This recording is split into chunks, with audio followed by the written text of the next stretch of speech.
Hello दोस्तों, बेहतरीन शानदार भाषण दिए हैं इकरा हसन जी ने वंदे मातरम के बारे में। आप लोग इस वीडियो को इतना शेयर करें कि हर हिंदुस्तानी तक वंदे मातरम के सही मायने और सही मतलब समझ में आ जाए, पूरे हिंदुस्तानियों तक ये वीडियो पहुंच जाए। आप लोग इस वीडियो को शेयर करें और पूरा देखें और सुने गौर से कि कितना बेहतरीन भाषण दिए हैं इकरा हसन जी ने। इकरा चौधरी। धन्यवाद अध्यक्ष महोदया।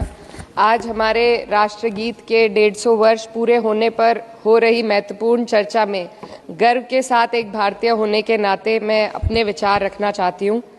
सदन में इतिहास को तोड़ मरोड़ कर पेश करके फिर से मुस्लिम तुष्टीकरण के नाम पर भारतीय मुसलमानों को कटघरे में खड़े करने की कोशिश की जा रही है, लेकिन मैं सदन में बताना चाहूँगी कि हम भारतीय मुसलमान जिन्ना के आह्वान को ठुकराकर अपने इस प्यारे वतन की मिट्टी के साथ मजबूती से जुड़े रहे।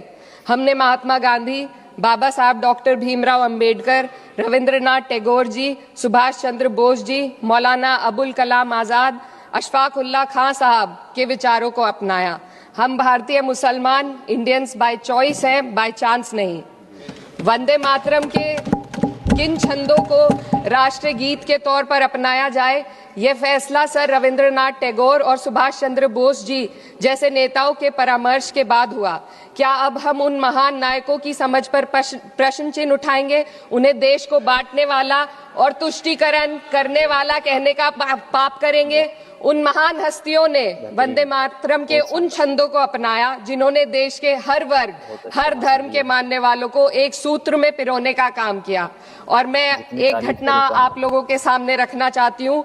वर्ष 1998 में उत्तर प्रदेश सरकार के मंत्री रविंदर शुक्ला जी ने स्कूलों में राष्ट्रगीत को गाना अनिवार्य कर दिया था, लेकिन तब के तत्कालीन प्रधानमंत्री अटल बिहारी वाजपेयी जी ने, जो उस समय लखनऊ के दौरे पर थे, उत्तर प्रदेश सरकार के इस फैसले पर नाराजगी जताई और यूपी सरकार ने राष्ट्रगीत को अनिवार्य करने वाले मंत्री को बर्खास्त कर दिया था।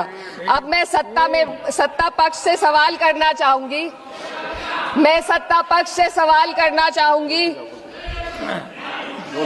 बोलने दीजिए।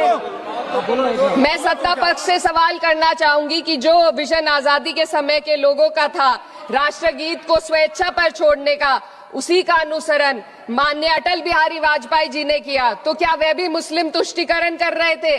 जी नहीं, अटल बिहारी वाजपेयी जी राजधर्म निभा रहे थे। देश में सब धर्मों को एक साथ लाना, सबके जज्बात का एहसास करना ही सबसे बड़ा राष्ट्रवाद है। माननीय अध्यक्ष महोदया, आज हमें वंदे मातरम के असली भाव को समझना जरूरी है। यह गीत तो देश के जल, जंगल, जमीन, हरियाली और निर्मल हवा की वंदना को समर्पित है। यह भारत की जन जन की मंगल कामना करता है कि भारत का हर नागरिक स्वस्थ रहे, सुरक्षित रहे और सम्मान के साथ जी सके। सुजलाम सुफलाम का अर्थ है, सुनिए, ऐसा देश जहां स्वच्छ और पर्याप्त जल हो, जहां नदियां जिंदा हो, बहती हो, जीवन देती हो। अध्यक्ष महोदय, लेकिन अब जरा यमुना का हाल देखिए।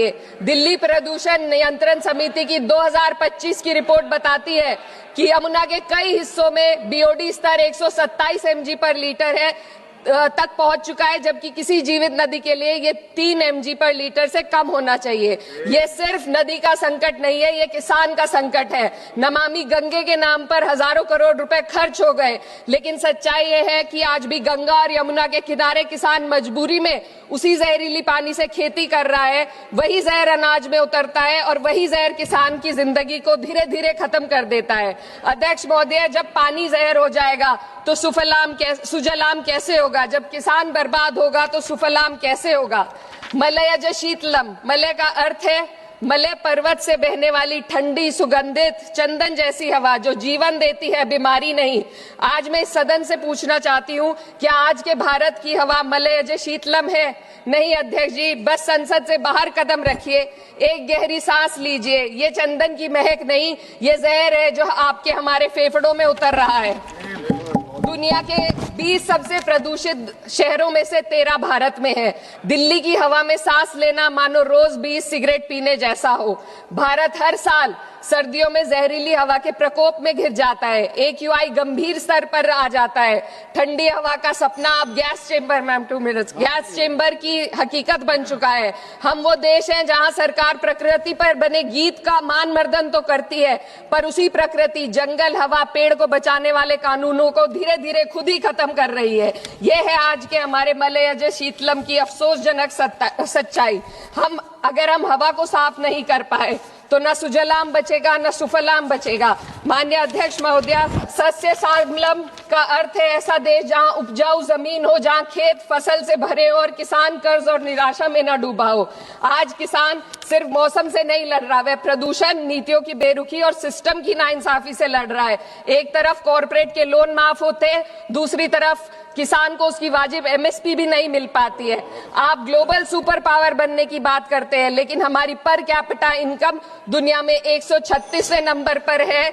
हम अपने छोटे पड़ोसी देश से भी पीछे हैं। हमारे लोग $2,500 तक भी नहीं कमा पा रहे एक साल में, और जिन अरबपतियों की ये रक्षा करते हैं वो इतना पैसा एक सेकंड में कमा लेते हैं। आज वंदे मातरम को बुनियाद बनाकर राजनीति की जा रही है, लेकिन जमीन पर जंगल पूंजीपतियों को सौंपी जा रही है। आदिवासियों को उनके घरों से उजाड़ा जा रहा है। मातरम में जो मात्रा माता है वे सिर्फ मातृभूमि की वंदना नहीं, वे इस धरती की हर नारी, वे इस देश की हर बेटी, हर महिला के सम्मान की बात भी करता है। लेकिन आंकड़े अगर आप देखेंगे, NCRB की हाल की रिपोर्ट के अनुसार, मैम जसवंत के अनुसार देश में हर वर्ष लगभग 30,000 से अधिक बलात्कार हो रहे हैं। यानी एक दिन में 80 से अधिक महिलाएं यौन हिंसा का शिकार होती हैं, और ये सिर्फ दर्ज मामले हैं।